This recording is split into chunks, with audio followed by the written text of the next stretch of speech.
వింత కోరిక. ఒక పెద్ద చెరువులో చాలా కప్పలు ఉండేవి.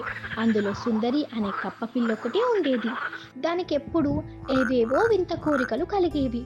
ఒకసారి పక్షిల ఆకాశంలో ఎగరాలి అనుకునేది. మరొకసారి మైదానంలో గుర్రంలా పరిగెత్తాలని ఆశపడేది. దాని వింత కోరికలు తీర్చలేక వాళ్ళమ్మ తల ప్రాణం తోకకొచ్చేది. ఒకరోజు ఒక పాము ఆ చెరువు దగ్గర ఒక పుట్ట కట్టుకొని ఉండసాగింది. ఆ పాము సుందరి చూడగానే ఒక వింత కోరిక కలిగింది. వెంటనే తన తల్లి దగ్గరకు పరిగెత్తింది. అమ్మ, పాము పడగ మీద ఎక్కి తిరగాలని ఉంది.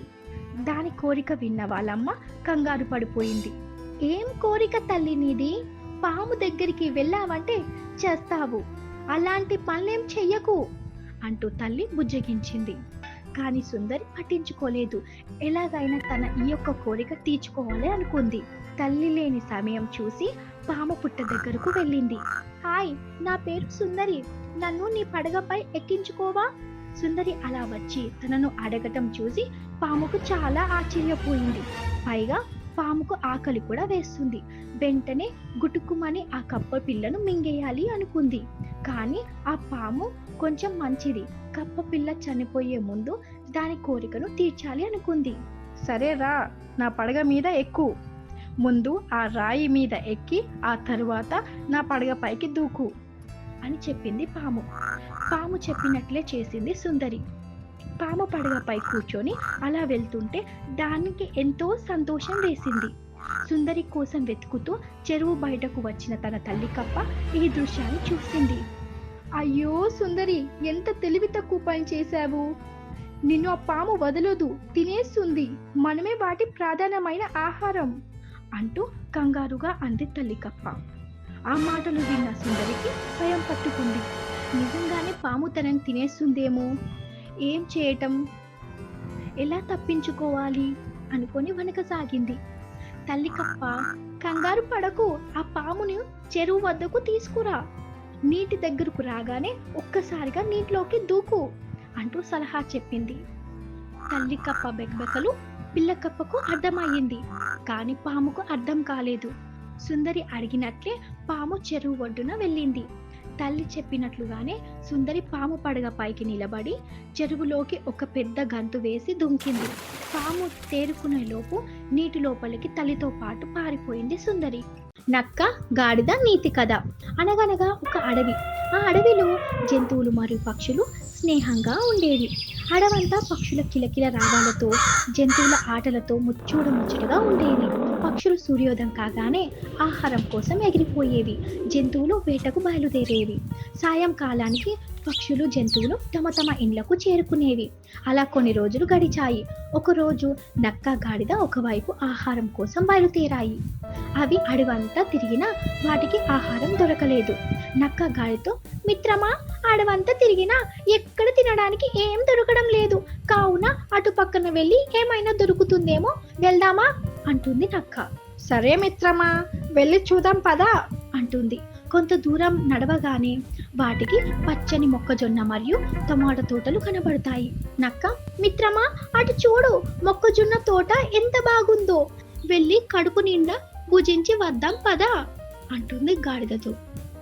వద్దు మిత్రమా, తోటమాలి చూస్తే చితకబాదుతాడు అంటుంది గాడిద భయంతో. భయం ఎందుకు మిత్రమా, నేను ఉన్నానుగా. అయినా ఇప్పుడు తోటమాలి లేడుగా. వచ్చేలోపు తిని వెళ్ళిపోదాం. మనం తిన్నట్టు తోటమాలికి తెలియదు కదా. ఆలస్యం చేస్తే తోటమాలి వచ్చేస్తాడు పదా అంటుంది. తోటలోకి వెళ్ళి మొక్కజొన్న కంకులు కడుపు నిండా భుజించి తోటకు వేసిన కంచె దాటగానే అన్నం తినడానికి వెళ్ళిన తోటమాలి వస్తాడు. తోటమాలిని చూసిన నక్క గాడిదతో, తోటమాలి మన ఇద్దరి దగ్గరకు వచ్చి మనల్ని మొక్కజొన్న కంకులు ఎవరు తిన్నారు అని ప్రశ్నిస్తే నీవు నిలువుగా ఉన్నావు కావున తల నిలువుగా ఊపు. నేను అడ్డంగా ఉన్నాను కావున తల అడ్డంగా ఊపుతాను అని జిత్తుల మారి నక్క గాడిదను ఇరికించడానికి ఒక కుటిల పథకం వేసింది. నక్క జిత్తులు తెలియక గాడిద అమాయకంగా, సరే మిత్రమా, నీవు చెప్పినట్టే చేస్తాను అంటుంది. నక్క గాడిద దగ్గరకు వెళ్ళి తోటమాలి, ఓయ్ కపట నక్క, నా చేను అంతా తినేసి ఏమి ఎరగనట్టు వెళ్తున్నావా?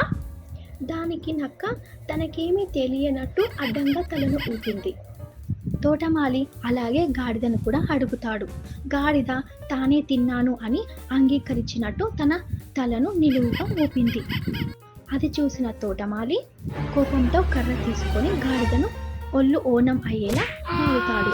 గాడిద ఆ దెబ్బలు భరించలేక కుయ్యో ముర్రో అంటూ అరవటం మొదలుపెట్టింది.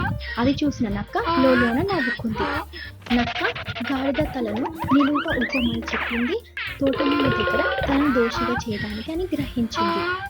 తన అమాయకత్వంతో ఈ పరిస్థితి తెచ్చుకున్నందుకు తానే చింతిస్తుంది. ఈ కథలోని నీతి ఏమిటంటే అమాయకంగా ఎవరు ఏం చెప్పినా నమ్మకూడదు.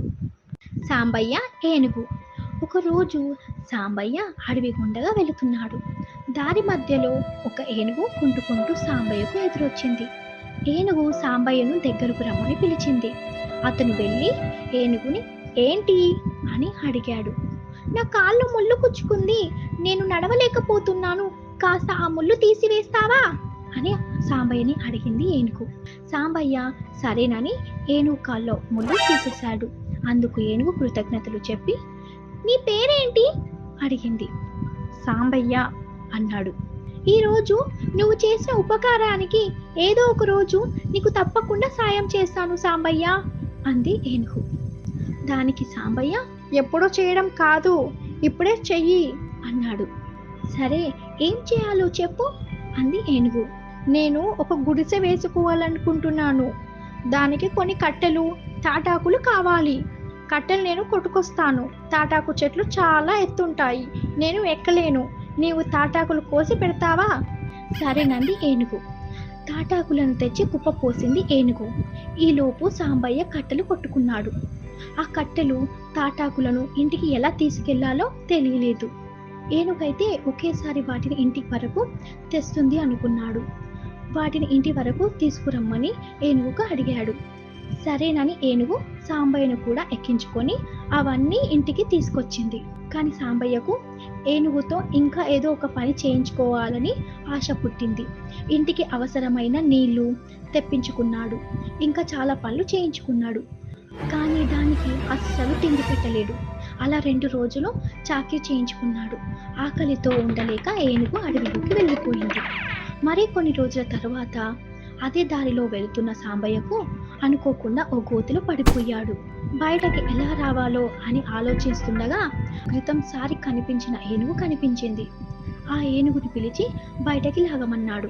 కానీ ఏనుగుకి గతంలో సాంబయ్య చేయించుకున్న చాకిరీ ఆహారం పెట్టకపోవడం గుర్తొచ్చింది. ఈ మనిషికి చాకిరీ చేయించుకోవడమే తెలుసు, కానీ కృతజ్ఞతగా ఉండటం తెలీదనుకొని ఏనుగు మారు మాట్లాడకుండా వెళ్ళిపోయింది. బుద్ధిహీనుల నీతి కథ. ఒకనాడు ఒక రైతు తన కుమారుడితో కలిసి బజారుకు వెళ్ళాడు. అంత తిరిగినా వాళ్ళకు నచ్చిన వస్తువు అక్కడ దొరకలేదు.